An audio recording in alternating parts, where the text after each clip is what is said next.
Catholic క్రైస్తవుల ఆధ్యాత్మిక గురువు పోప్ ఫ్రాన్సిస్ మరణంతో వాటికన్ సిటీలోని సిస్టైన్ చాపెల్ తలుపులు మూసేశారు. కొత్త పోప్ పదవికి ఎన్నుకునే ప్రక్రియను వాటికన్ సిటీ పాటిస్తోంది. ఈ సాంప్రదాయం గత కొన్ని శతాబ్దాలుగా కొనసాగుతూ వస్తోంది. 133 మంది కార్డినల్స్ శతాబ్దాల నాటి సాంప్రదాయాన్ని కొనసాగిస్తూ రహస్యంగా సమావేశంపై పోప్ను ఎన్నుకుంటారు. రెడ్ క్రాస్ దుస్తువులు ధరించిన కార్డినల్స్ సిస్టైన్ ఛాంపియన్లోని ప్రవేశిస్తుండగా తరువాతి పోప్ను ఎన్నుకునేలా వారికి పవిత్రాత్మ శాంతి చేకూరాలని నిర్ణయించారు. పోప్ ఫ్రాన్సిస్ సాయంతో సెక్రటరీ ఆఫ్ స్టేట్గా వ్యవహరించిన కార్డినల్ పియాట్రో పెరోలిన్ ఈ కార్యక్రమానికి నేతృత్వం వహించారు. ప్రస్తుతం తరువాతి పోప్గా ఎన్నికయ్యేందుకు ఆయనకే ఎక్కువ అవకాశాలున్నట్టు తెలుస్తోంది.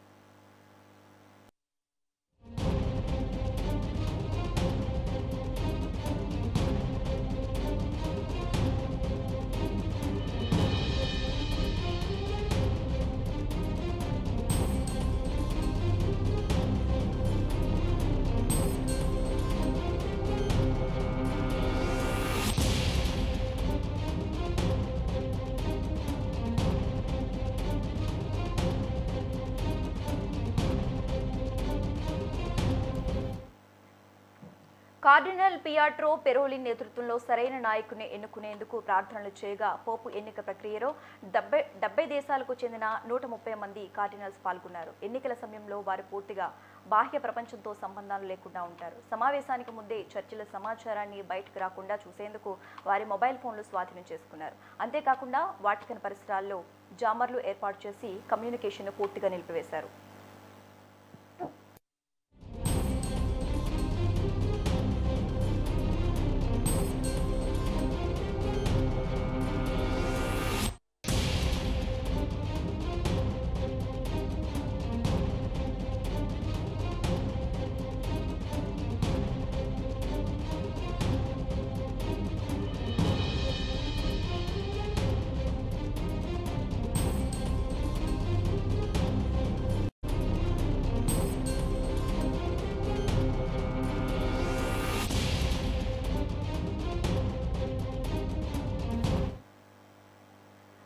కొత్త పోప్ ఎన్నిక కావాలంటే కనీసం 89 ఓట్లు రావాల్సి ఉంటుంది. ఈసారి భారతదేశం నుండి 4 కార్డినల్స్ ఎన్నికల్లో ఓట్లు వేయనున్నారు.